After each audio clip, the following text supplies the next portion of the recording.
Hey, this is James Nitchie with Act Live Television. We're back once again at First Fridays. We're here at the Rochester Contemporary Art Center on East Avenue, and I'm here with Jamie Columbus, who's a photographer here in Rochester, originally from LA, and she's got an interesting exhibit here, as you can see behind me and behind her, and we're going to talk a little bit about what she does and the inspiration behind this work and maybe things to come for you. So why don't you tell us a little bit more about yourself? This is an exhibit called Earth Tones Woman, and it is based on a book that I'm working on, and it is photographs of some of the 42 countries that I visited over the last couple of decades.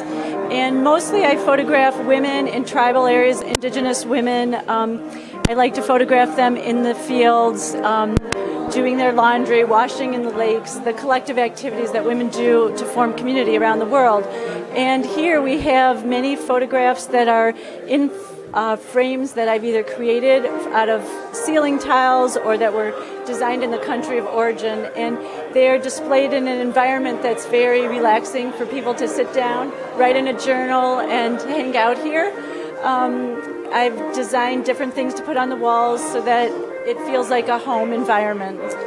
And I think it's very important that people get out and travel. It teaches them about themselves and expands our horizons. So upcoming tomorrow, on Sunday, is International Women's Day, which is March 8th, and this exhibit I designed in conjunction with forming an organization as the chair of it with 24 different diverse women from the Rochester area. We're having a major event here at the Rochester Contemporary on Sunday, 1 to 3:30, and there'll be different women spiritual leaders giving blessings. There'll be Trinity Montessori children giving peace offerings with their hands in sign language. We're going to have 3 different dance groups, and there'll be ethnic music and food from around the world. So it should be a lot of fun. The mayor's office and the county executive and Maggie Brooks, as well as Sandy Frankel's coming from Brighton to give a proclamation that this is International Women's Day, which is very important to acknowledge and honor the women and celebrate them. And that's what this exhibit's about. And I'm trying to bring the community together. I'm not the only one having an exhibit in Rochester. We're having a dozen different activities around the area. At the museum, the Strong Museum, they're having a scavenger hunt. At MAG, they're having a docent tour of women's art. We're having panel discussions about women's issues at the Rochester International Council at the University of Rochester. So it's a wonderful way to acknowledge women. And, you know, in the past, women have had a very difficult issues in many countries regarding freedom and civil liberties and all different kinds of issues. And as things are improving around the world, it's nice to celebrate. And so that's what we're doing here in this difficult economy. Do you think you're somewhat of a activist for women?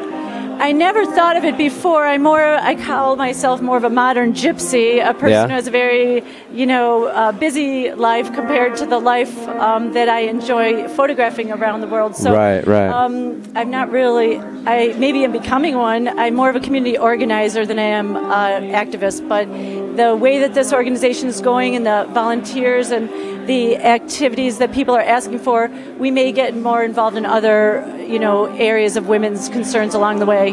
What inspires you really to get into that field? I mean, is this something that you felt in your heart since you were young? You know, a lot of the the strength how strongly you feel about a lot of these issues. Is that something you felt since you were young, or? That's a really good question. You know, I really admire the courage and perseverance of these women. You can imagine what they're balancing with their families. They're carrying their kids on their backs while they're in the fields. They're sometimes the primary breadwinner. They're also taking care of the home. They're also very involved with the other women in the community. So I admire how strong they are. It's absolutely incredible. And they do it with such grace. When I was in India, I saw the women walking on the ladders with their saris, carrying different heavy items on their hair. They're just beautiful. So, there's a lot going on there, and it's something that I want to bring to the attention of the world of how incredible the women are in so many countries. Cool. So how did you get hooked up with the ROCO, Rochester I Contemporary? was looking for the right environment. I'm very into environments, and I felt most comfortable here. It's a community center, and they do wonderful work. There's a 6x6 exhibit coming up where people are donating a certain size art. Each art, whether famous or not, will be, the same price, and they are very interested in helping people in the community. And so that was kind of the environment I wanted to have for the women who I'm honoring in the photographs, and also by having an event here, I'm supporting a very good organization. I'm very impressed by ROCO. Blue Sese has done a great job opening his doors to the diverse people who've been here over the last couple of months, preparing for Sunday. So cool. I'm very appreciative of all he's done for us. Cool. Yeah. And what do you think about the Rochester art scene in general and the First Fridays? I think it's great. I'm a little new to the Rochester art scene. I'm more of a solitary person, so I don't get out much. But I've been actually as I'm developing this exhibit, I went to explore the different galleries and see what's happening. And I think it's pretty cool here at ROCO. They have some hip music, and it's a very interesting, eclectic group of people. And I've enjoyed many of the galleries in town, and I think it's got great potential. And as spring comes about, it certainly will be helpful. Well, thanks a lot, Jamie. Thank you very much. Yep.